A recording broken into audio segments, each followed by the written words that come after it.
Jadi ya begini, bedanya kita hidup di dunia ini dengan kita di sekolah. Bedanya seperti ini. Kalau di sekolah kita dikasih pelajaran dulu, nanti akhir tahun baru diuji. Nah, mungkin tahun ini nggak ada ujian nasional ya. Apa Nadiem Makarim? Ya mangga silahkan. Saya setuju banget itu. Tetapi dalam kehidupan yang realitas ini ya memang kita ini dikasih ujian dulu oleh Allah. Dari ujian itu kita mendapatkan pelajaran. Jadi artinya bahwa dua sikap yang berbeda ketika seseorang tidak berhasil mencapai tujuan, lalu dia mengklaimnya sebagai kegagalan, lalu disesali dengan kekecewaan. Itu satu. Yang kedua, kegagalan itu dilihatnya sebagai pembelajaran. Oh gitu toh. Dikata oh begitu toh. Oh baiklah, lain kali kita jangan melakukan hal semacam itu lagi.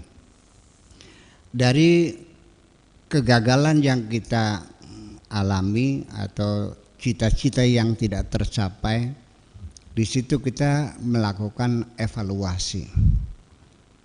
Jadi bukan menyesali, tapi kita terima sebagai suatu realita. Oh begitu toh. Kenapa aku sebabnya tidak berhasil? Sebabnya begini. Saya kira itu standar hidup ya. Sehingga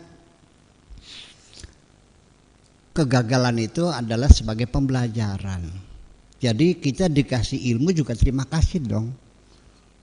Ya, sebab kita tidak mungkin akan benar kalau kita tidak pernah mengalami salah. Itu logika.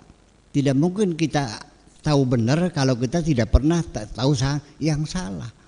Karena bagaimanapun komparasi itu perlu dalam kehidupan ini. Dalam kehidupan suami istri, seorang perempuan yang baru pertama kali punya suami, dia tidak tahu suaminya betapa hebatnya.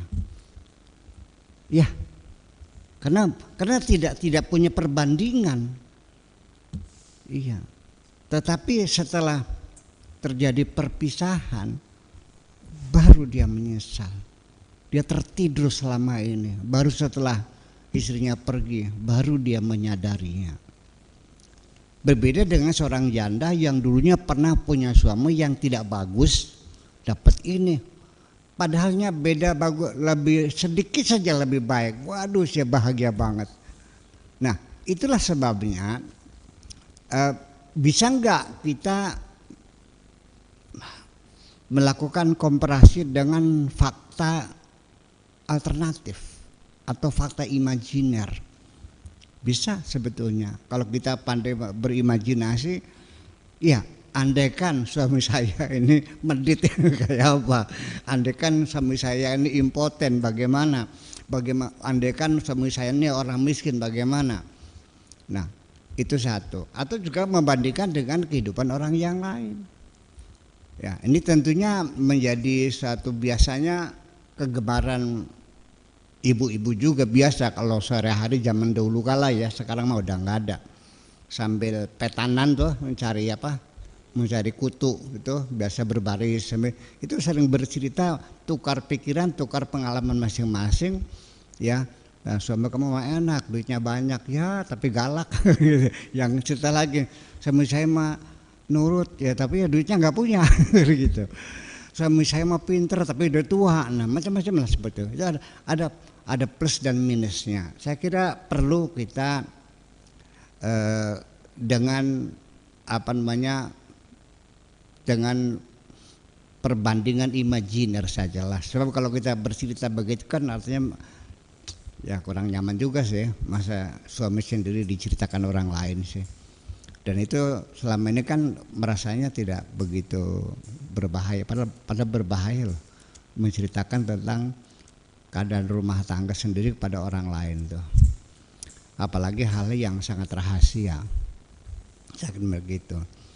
Jadi maksud saya bahwa pada akhirnya ya Bapak Haji Fuad, bahwa hidup ini akhirnya adalah kita jadikan semuanya adalah pembelajaran semuanya, dan memanfaatkan pengalaman yang pernah kita jalani ketika mengalami kegagalan itu menjadi satu tanda kutip ya rambu dalam berkehidupan. Aristoteles mengatakannya orang bijak itu tidak akan tersandung di batu yang sama. Kanjeng Nabi Muhammad mengatakan orang yang beriman itu tidak terjerumus di lubang yang sama. Artinya kamu tidak salah ketika melakukan itu baru pertama kali, tapi kalau kedua kali di situ letak kesalahannya. Jadi terlalu bodoh kalau orang melakukan kesalahan yang sama.